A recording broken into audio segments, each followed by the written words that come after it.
live episode of In Lay Terms. I'm your host, Payman Ascari, and my guest today is Miss Katherine Kowalchuk.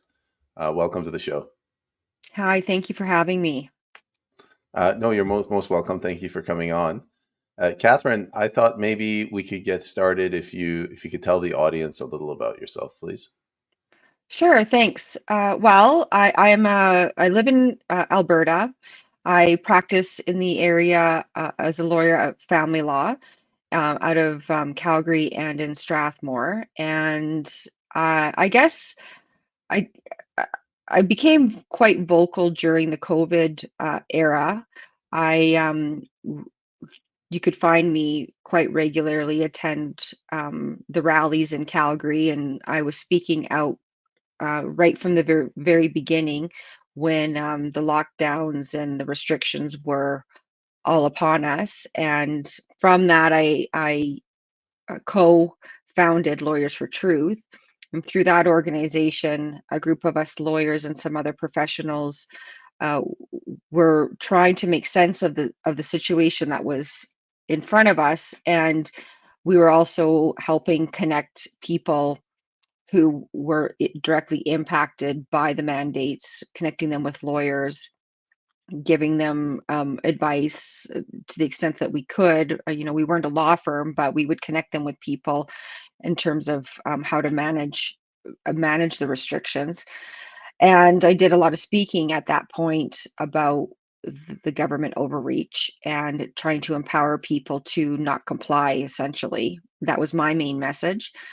And then that kind of dovetailed into another membership with the Council of Alberta Lawyers. That's a group of lawyers that have gotten together in Alberta to push back against our professional body for what we believe is overreach within the confines of their rules. The fact that they're creating programs like um, cultural competency training as a requirement for practicing law, uh, and so we are pushing back against that. And then in the last provincial election, I ran to become an MLA in the riding of Old Stitsbury Three Hills with the Independence Party of Alberta. uh, I realized, or it was top of mind for me, that knowing what was going on with our legal system and our judiciary and where they were all at, being more progressive in their approach to things, it was I felt that the only way that we were going to make any change, or still can make change, and I still believe this today, is to run to become a lawmaker.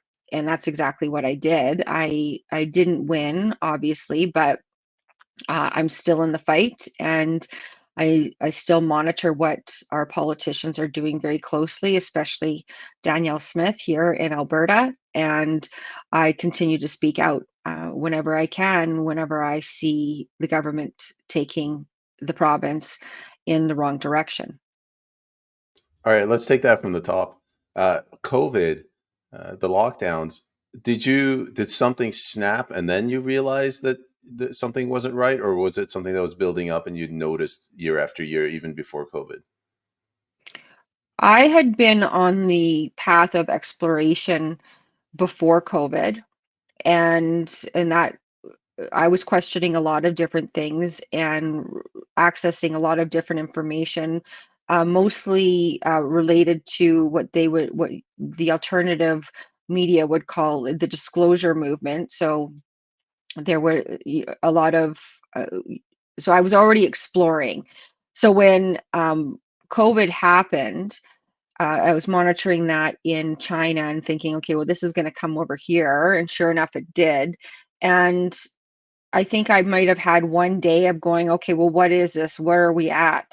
And then, but when I heard the coordinated media message in sync with the government message, I knew that there was something off about it. And that's when I wrote my first online petition to require the government of Canada to actually enter into a debate and discussion about the merits of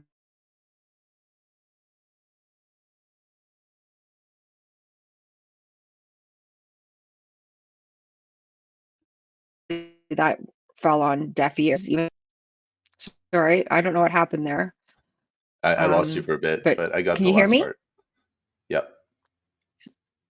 Okay. Yeah. So as soon as I heard the coordinated media message that was in sync with the government, I knew that um, it was probably something a little bit different than what was being fed, a lot different actually than what was being fed to the population.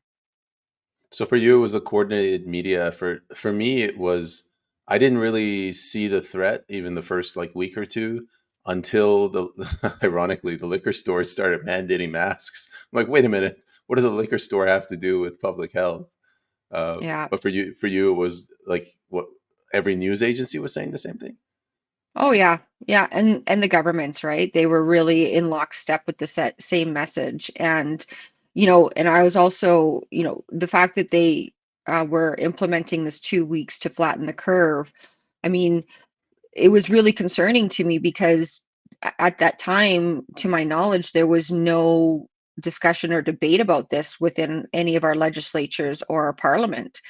And so, I wasn't sure. I was curious as to how they were justifying this uh, complete overreach and abridgment of our rights and freedoms by forcing the whole population to lock down. I was blown away by how easily people bought all the government lies. Like, do you remember? Did you guys have that phenomenon where people were banging pots and pans in solidarity with the nurses? Oh yeah, there was that, and it became obvious very early into uh, after they announced the lockdowns that to me, yeah, at one point I was like, are they just rebranding the flu? Like the symptoms are completely the same.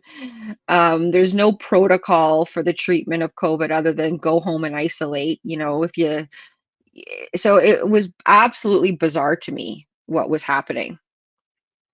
I'm starting to think maybe I just got the flu, but I got COVID in December of 2022. And afterwards, everybody that I knew came to me and, they wanted like an update. What's it like? Were you near death? And when I told them what they didn't want to hear, that it's just a flu, they all told me that I didn't know what I was talking about and that I wasn't a doctor and I shouldn't make these comments. Well, there's a lot of controversy regarding the testing to determine whether or not you had COVID. I never did a PCR test. I was like, I'm not shoving anything into my body, and I never did it. And I think before COVID, COVID landed on the shores of Canada, I was quite sick that December prior, and it took me about 6 weeks to get over it. Um, Again, they were mostly flu symptoms, which after 6 weeks I was able to resolve with antibiotics. But I never linked that to COVID. But I never had COVID because I refused to test myself. And quite honestly, other than getting one bout of flu symptoms during that period after COVID landed on our shores, I was perfectly fine and have been since. I'm I'm reminded of a story after COVID. I think it was 2023. My family got like all of their vaccines, and we went to Spain, and we were all in the same household, and every single one of them got COVID except me. And Well, how do I you was just even know how do you even know you have COVID? Like the PCR tests are unreliable. And in fact, the inventor of the PCR test was clear that it's not to be used as a diagnostic tool. And so, I mean, when you amplify it the way that they were amplifying the PCR test, anybody could have had a remnant of anything given how they were using it. And so I really question whether, how many people actually did have COVID. if I was going to give an analogy, like when you go to the grocery store, they have that sensor where if you cross the sensor, it goes dee dee. It'd be Yeah. like that sensor. It tells the presence of a person. It doesn't tell you if a crime has been committed or someone's shoplifting. Yeah. Yeah. Yeah. So and sadly, there have been very poor record keeping with respect to the stats regarding COVID and deaths and injuries, and the whole thing is a giant mess. I mean, which is why I've been calling for a independent public inquiry. Yet there's been absolutely no government in Canada that's been prepared to actually take that step so that we can get to the bottom of what exactly happened. The so there's a national citizens inquiry. Are you familiar with that? I am, yeah. Sean Buckley, that sort of the whatever the head guy now, he said that he asked the government to give him subpoena power. I guess that's what they're looking for. Yeah.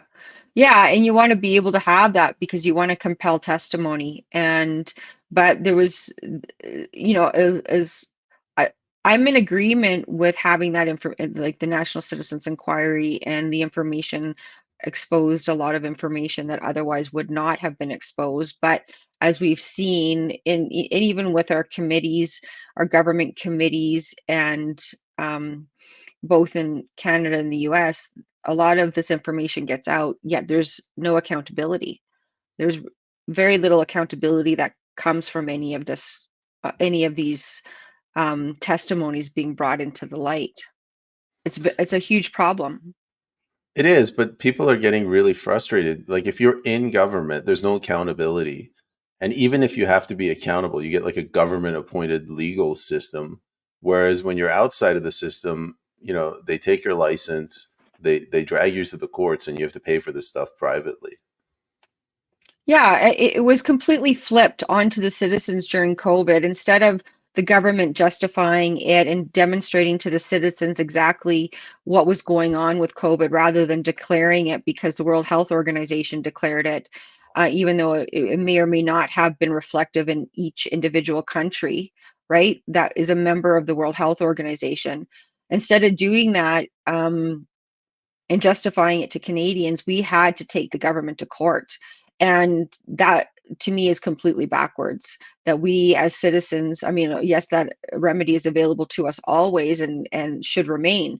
But to me, it was completely backwards that we had to expend our money to hold the government accountable. And then when we did get into court, most or many courts across the nation sided in favor of the government narrative, rely and in many cases allowing the government to not have to demonstrably justify their statements that there was a pandemic, for instance, that masks work, that vaccines are safe and effective. So, or the vaccine was safe and effective, the vaccine that's not a vaccine. So, uh, the whole thing was a disaster. And what was really disappointing to me was that shortly after Alberta lifted restrictions, there was a provincial election called. And when I was running in the provincial election, I was the only candidate in my riding that was talking about this still, because we had just come off the heels of being locked down in these ridiculous mandates for so long. And I was really disappointed with the media, the mainstream media and the alternative media, for allowing that sort for being part of allowing that narrative, the COVID narrative, to just die off. Like we were supposed to just pretend that that was then, this is now, we're moving on, and don't ever talk about it. We're not going to deal with it. And that's part of the reason why we're getting very little traction with respect to new laws and still good good results in our court system. So I guess we're jumping ahead, but I was going to ask you about your run for provincial politics. Like, what kind of reception did you get at the door when you talked to voters? Did they just tell you? Did they were they completely oblivious to the fact that Alberta is basically falling apart? My words. Yeah, it was a quite an educational experience, the whole thing, and I continue to learn about the new the about Alberta politics and Canadian politics. But when my campaign team were at the doors, we received really a mixed bag of everything. Some people were on it, they understood what the issues were. They were very supportive. I was able to get about 5% of the vote for for an independent or smaller party candidate. That's not a bad stat, actually, in the grand scheme of things. Many people had never voted and didn't plan on voting. They were just completely disinterested. A big portion of the people at the doors were parroting the media and non so-called alternative media message that, oh, well, we can't let Rachel Notley and the NDP get in, so, we're going to vote for Danielle Smith, even though wasn't running against Danielle Smith. I was running against somebody else. And so they were very focused on that message, which was really disappointing to me because, we have a history in Alberta and in Canada to for smaller parties and movements to rise up and make a real change. And what the population has failed to remember is our history. And instead, they have fallen for the talking points, the political talking points that, well, there's only two options, when in fact, we only have really one option, and that's just a different color of the same policies taking us to the exact same direction. And when I say that people need to remember, I'm meaning that we have a history in Canada and Alberta with the Wild Rose Party and the Reform Party, for instance, for mobilizing and affecting change. And people eh, have been corralled and have been lulled into this forgetting that the people have the power and are able to bring about change if we put our mind to it. But the powers that be have been they were so powerful, and people were in so much fear over over the NDP in Alberta that they failed to see that they could actually make meaningful changes if they voted for somebody, a candidate or a party that more resonated with their values. And I see that happening with the PPC party as well, right? People are being captured in that narrative, and that we can't have the federal Liberals or the NDP, where in reality, if we could all just remember about how powerful we actually can be as a citizen, an engaged citizenry, if everybody would remember that and vote accordingly to the party that most aligns with their values, we would, I think, see a lot of change in this country and in this province. Yeah, the charge of being a vote splitter is very difficult to overcome. Yeah. Uh, and we have that ping ponging effect where it's like we have to get Trudeau out, and then 4 years from now we have to get Polyev out. He's a fascist, and it's like they're ping ponging, but they're moving in the same trajectory. The Uniparty. Well, and let's look at history. So when Reform came in, they had three successful terms, and then they merged with the federal Conservatives and lost all momentum. And that's where you saw that die. The grassroots conservative Alberta values died when they did that merger. And likewise with Wild Rose. Wild Rose was in the ledge, and Danielle Smith completely kiboshed that momentum as well when she crossed the floor. So we have to remember how powerful we are as citizens, that we are able to affect change. We just need to do it. It's easy. We just need to do it, and we need to stop living in fear around these narrative that don't exist, that really aren't rooted in reality, because the reality is that, as you've mentioned, all the parties are taking us to the same destination, just different paths. Let's talk about that. Like, what do you think? What are some common themes amongst all the parties? I can get it started if you want. Like, all of them Yeah. are increasing the debt. Nobody's. I mean, they talk about balanced budgets on the conservative side, but I can't. The last time we had a balanced budget was under the Liberals. Well, it's with all their policies. The conservative policies federally, for instance, they're still very progressive. All the parties believe in net zero, and this idea that there's a climate crisis that is imminent, right? They all support some form of it. They all seem to support diversity, equity, and inclusivity. They all support what's happening with the truth and reconciliation agenda. They all support, they don't, like either for government to stay the same size, or nobody talks about the bureaucracy.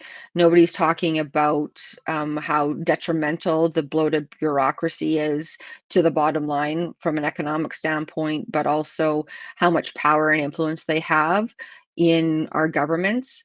So to me, they even on immigration, they're all speaking the same language, and they all believe that this multiculturalism is this diversity is our strength, when in fact it's actually ripping our country apart, to the point where I think we have a huge identity crisis as Canadians. And one of the things that I'm really passionate about and working on right now is to open up the discussion about what kind of country and what kind of moral underpinning are we going to agree to live by as a society, because it's been completely eroded. You know, we have a charter of rights and freedoms that says that we are a nation that recognizes the supremacy of God and the rule of law.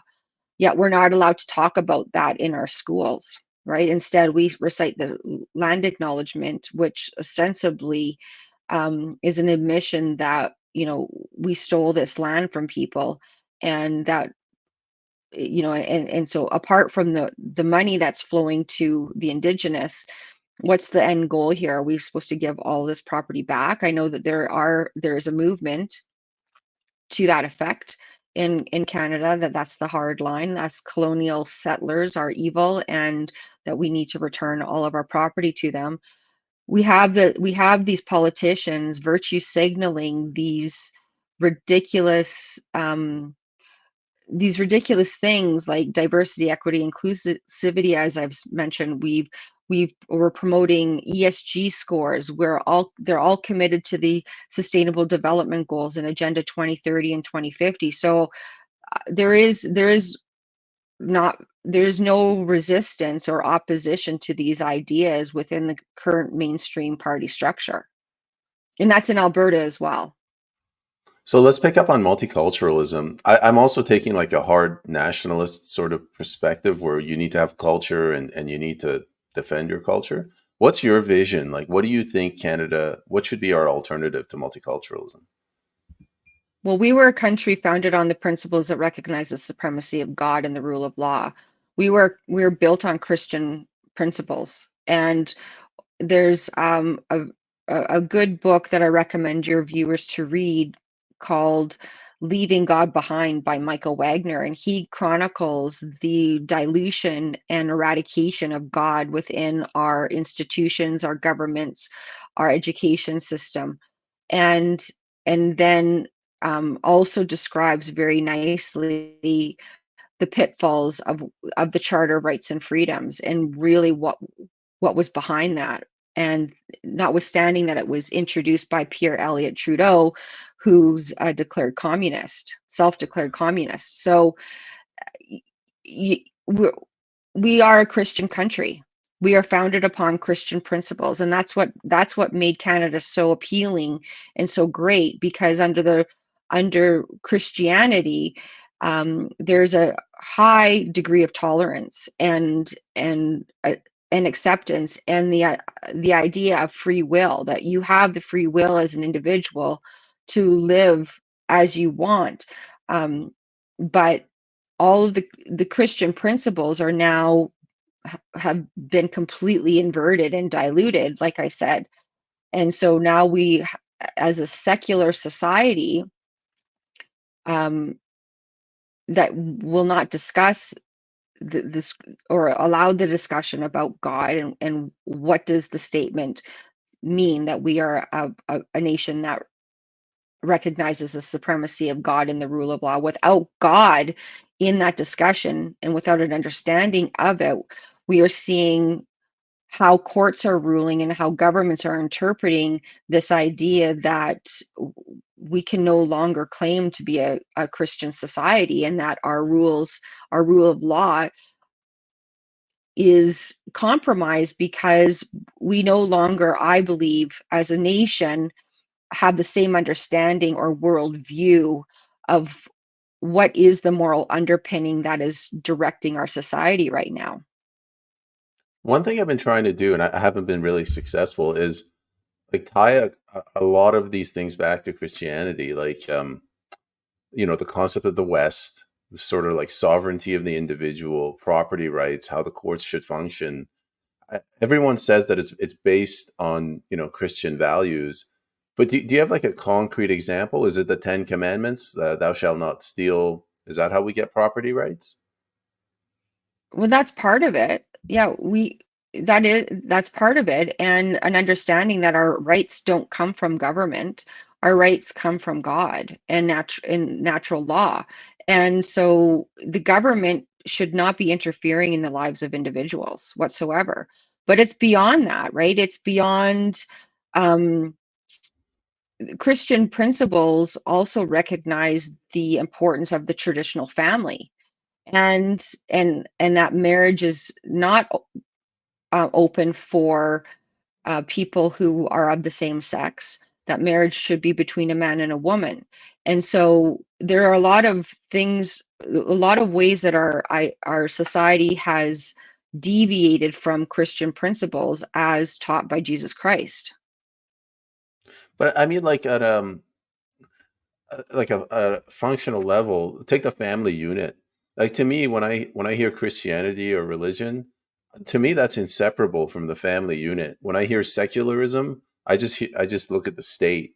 So it's like we're moving away from Christianity, the family unit, and we're going to the state with these secular people, and they're making all these laws, but they're trying to replace morality with laws. Is that accurate or not?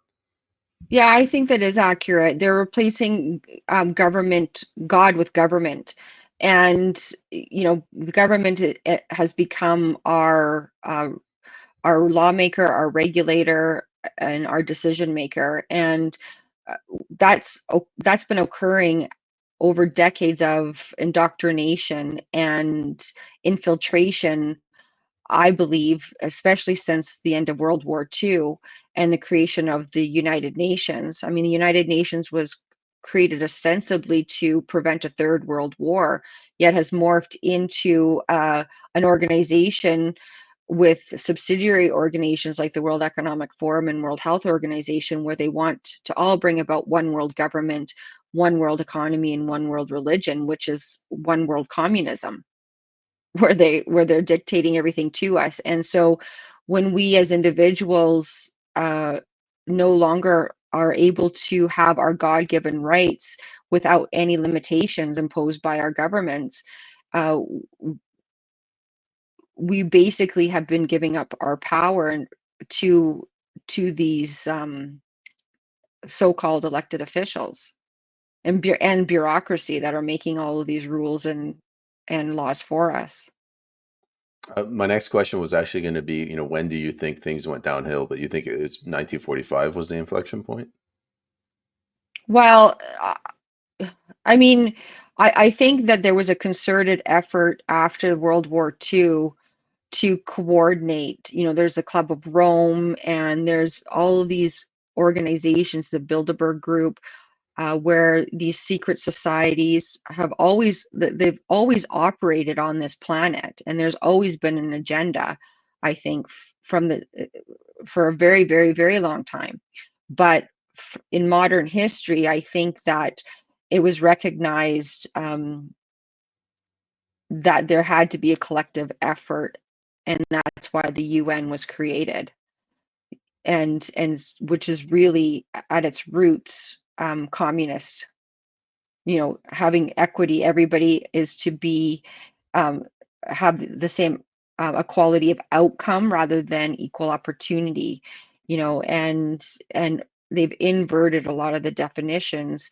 The feminist movement, for instance, so that would have been happening a little before or around the same time as World War II. the feminist movement is born out of Marxist principles, and they have done a really good job confusing the population about women's rights and that we need to be equal in the same way the men are equal. And I think it's confused a lot of people in our society and has led to opening up the door to things like gay marriage and abortion, for instance. I was chuckling there because the feminist movement, I think they promised to set women free, and they basically turned them into baby factories where you pump out a kid, you're too busy at work, and you hand the kid over to the state for daycare. So Yeah. it's done the exact opposite of what it promised.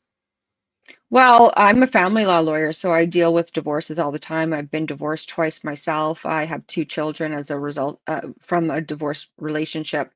And I can see first, like, not only in my professional life, but in my personal life, and then society at large, the damage and destruction that has befallen upon the traditional family. And we don't have governments any longer encouraging families to stay together and creating policies that benefit the traditional family value, and encouraging families to stay intact. Like, we don't, instead of teaching children about soji in schools, they could have a discussion about forming relationships with people and how important it is for you to partner with somebody who has the same values as you do, and what are values, and why would you not want to sleep with multiple people before but we don't before you get married, but we don't encourage a life like that. We encourage, like, uh at least now, especially, like, a more hedonistic and very, very liberal approach to sexuality and morality, and that's where we're at, and that's why we've seen a complete inversion of Christian principles happening in the society, and why I firmly believe that society it has is worse off now, and we've never been this worse off, especially in the Western countries. I came to Canada in '89. I was 6 years old when I came here, Mhm. and like Iran is itself like 50 years behind Canada anyway. So we had like a traditional family. My mom would stay at home.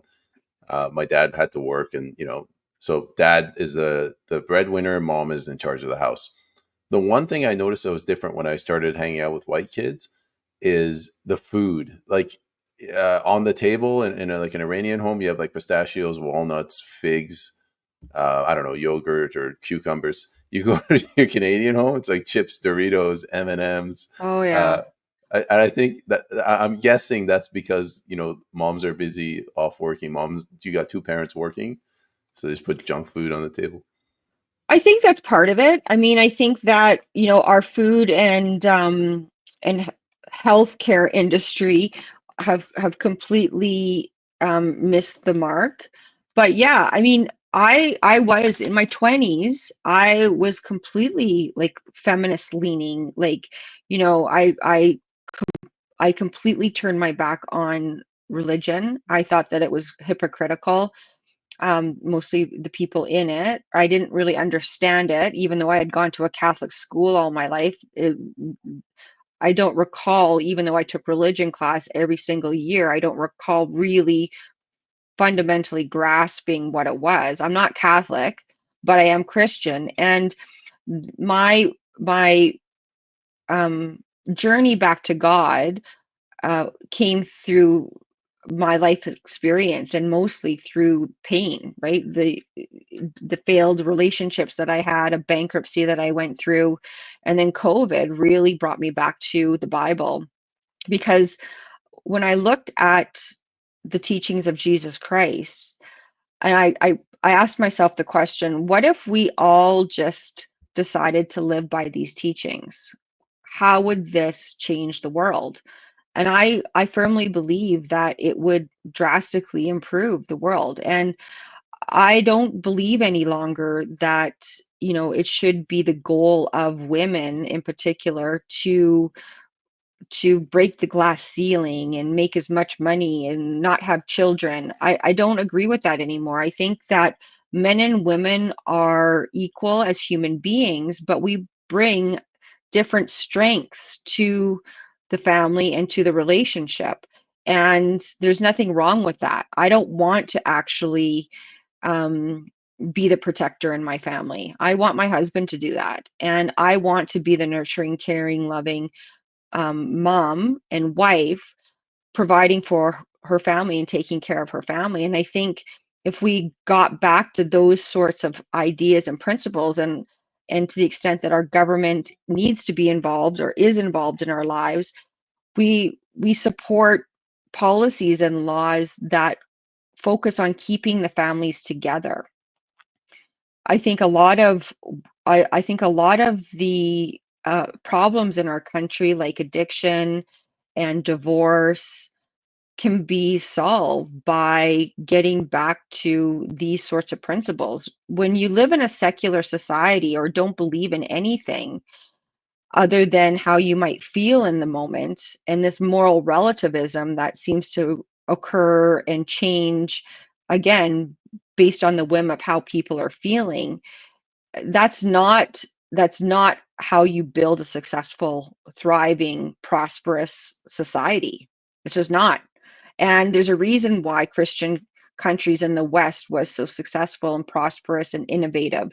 It's because we held true to those values. And multiculturalism, and I don't know, I'm going to ask you the question, why did your family come to Canada? Well, I take an anti-multiculturalism perspective. So the reason we came here is we were fleeing Iran. Like we didn't come to Canada to turn Canada into Iran. We wanted to come to a Western nation. We tried Germany, and via Germany we came to Canada because it's you have rule of law and it's stable, and I don't know, people aren't crazy like in the Middle East. Right. And so at that point, I mean, I don't know how old you are now, but that's the idea of the Christian principles and values, I would argue, are the stabilizing factors, are the stabilizing is the stabilizing element to a safe country. And I think that's probably why many people sought refuge from other countries that didn't have that sort of stability. I mean, I'm about Canada first. Well, I actually think Alberta needs to leave Canada because but at the same time, what I'm really focused on right now is having a bigger conversation about what is our worldview as Canadians, what is our worldview as Albertans, and what are we going to tolerate? How are we going to agree to live? And it's an important question because if we don't get to the root of that, people have to understand that our laws are kind of downstream of our culture. I can no longer trust that I have the same worldview as many of the judges sitting in court today. And so we used to be able to agree that we were all playing with the same rules and had the same perspective.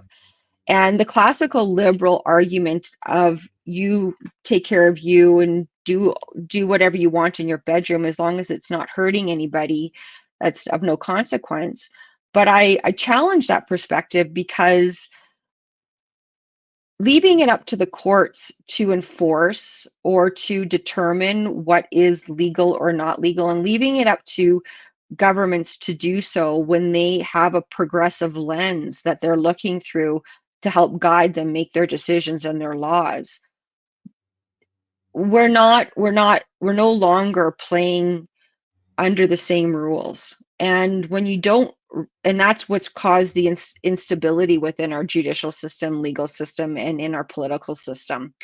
There's a whole bunch of Canadians, including myself, that believe in the Christian heritage that founded the country of Canada and has guided us for many, many, many years and decades. And over the last number of decades, those values have been eroded, and we're seeing the consequences of the erosion of Christianity within this province and these principles. We no longer can agree that those Christian principles are the foundation of Canada, and therefore the secular atheist trying to be all things to all people is what's creating all of this division. So if I can recap that, you're saying that Christianity is the foundation of law, Western law, and then by removing that foundation, law is just it's gotten out of control.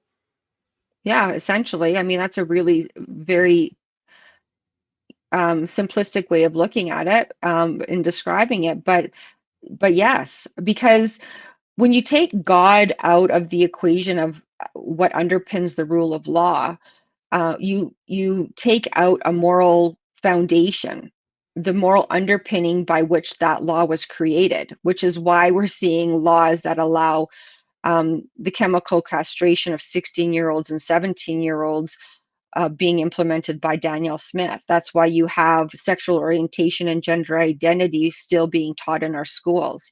That's why you have governments implementing policies that are not in the best interests of the individual, which when you empower the individual and you get out of this victim mentality that you need to rely on the government for everything in your life, when you get rid of that and empower people, you have a more robust and um, prosperous nation and society.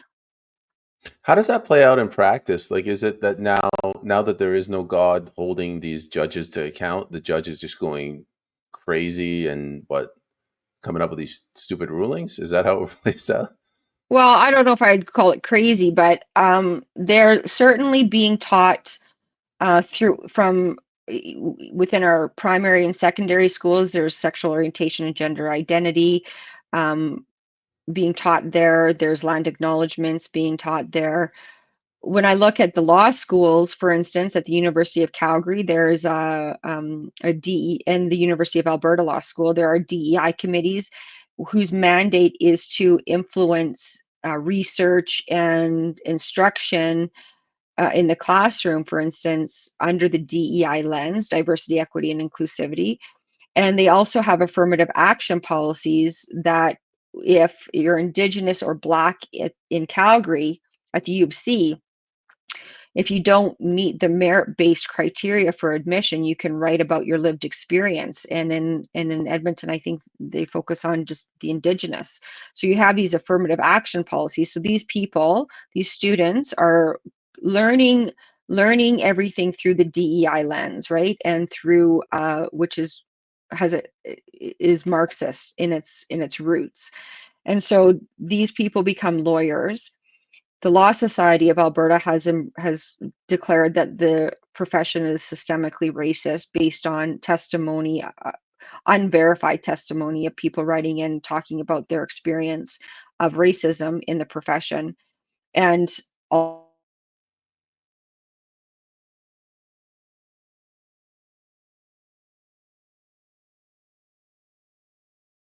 DEI component to the practice. They've created a DEI component to the practice of law, and they require mandatory cultural competency training as a condition of practicing law. I've been practicing for over 20 years, and that's never been anything the case. And we have a lawyer that I work with in Alberta, Roger Song, who's suing the Law Society regarding their rule empowering them to create cultural competency training, which we submit is ultra vires or outside of the authority that they are given under the Legal Profession Act. But this is the culture of lawyers. Many lawyers in the province, they've agreed with this, and then what's happening is these people get appointed as judges. So you can, if you see the connections that I'm trying to lay out for people, we have a culture that has, by and large, accepted this leftist progressive agenda. And so we should not be surprised that the courts are ruling in with that moral underpinning informing them. They're not, and so that's why it's so important that right now we get this issue right. Like we have to decide now, and there's a bifurcation of society happening. We can either go down the road of Marxism and communism, fascism, to where the government is